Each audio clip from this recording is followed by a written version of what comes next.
of research involving cases from various parts of the world of young children who say that they remember a past life. And I will start with an example. So one day we got a letter from a mom in Oklahoma who said that she and her husband were just ordinary folks. She worked in the county clerk's office. Her husband was a police officer. But their little 5-year-old Ryan, for the last year, had talked about a life in Hollywood. And he would cry and beg his mother to take him back home to Hollywood. So finally, to kind of help him process this, she went to the public library and checked out a couple of books on Hollywood. And they were looking at them one day when they came to a page with this picture from an old movie called Night After Night. And Ryan pointed to the second guy in the picture and said, "Hey, Mama, that's George. We did a picture together." And then he pointed to the one on the far right and said, "And Mama, that's me. I found me." Now, the first person that he pointed to was George Raft, who was quite a well-known actor back in his day. But the second one he pointed to, the one that he said he had been, was an extra with no lines in the movie. So Ryan's mom wrote to me to see if I could help sort out who this fellow was. So I visited the family and met with Ryan and his parents. And then afterwards, his mom started emailing me sometimes on a daily basis with all the statements that Ryan was making about his past life. And he was describing quite a life that, frankly, I thought was a little unlikely for an extra with no lines in a movie. Eventually, with the help of a Hollywood archivist, we were able to determine who this fellow was. What the archivist did was she went to the library of the Academy of Motion Picture Arts and Sciences, and she got all the materials about this movie Night After Night. And most of it had to do with the stars, but then she came across this picture, and on the back of it was a caption. It said, "What the well-dressed racketeer will wear. Marty Martin playing a racketeer in Paramount's Night After Night with George Raft and the other stars gives a demonstration of underworld sartorial excellence."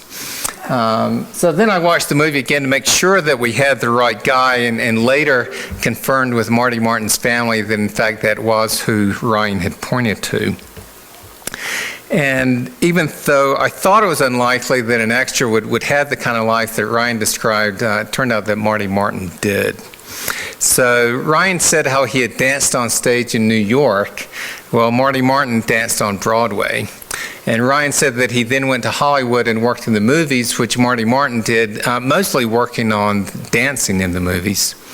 Ryan said that he then worked at an agency, and Marty Martin started a successful talent agency.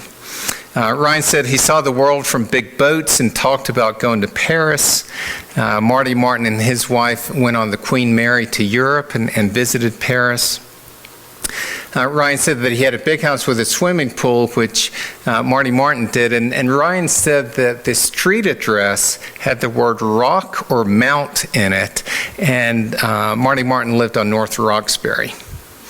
Ryan also said one time that he didn't know why God would let you get to 61 and then make you come back again as a baby,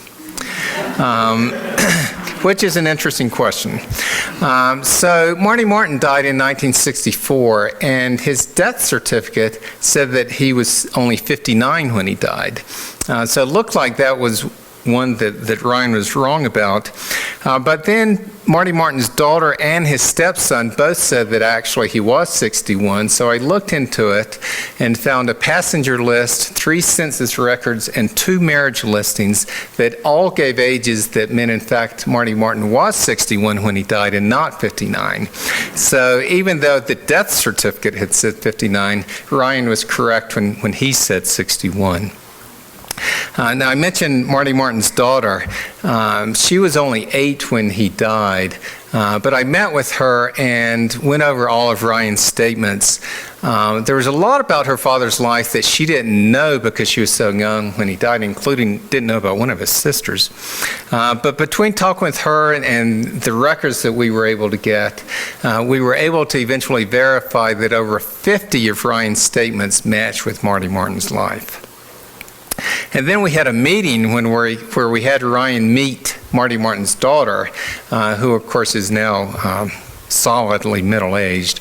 And I had to say it was quite an awkward meeting. Ryan seemed rather overwhelmed by the whole thing. But then afterwards he enjoyed going to the building where Marty Martin's talent agency had been. And then after that trip, he started wearing what he called his agent glasses. If you notice the pictures of Marty Martin when he was older, he had these thick black frames for his glasses.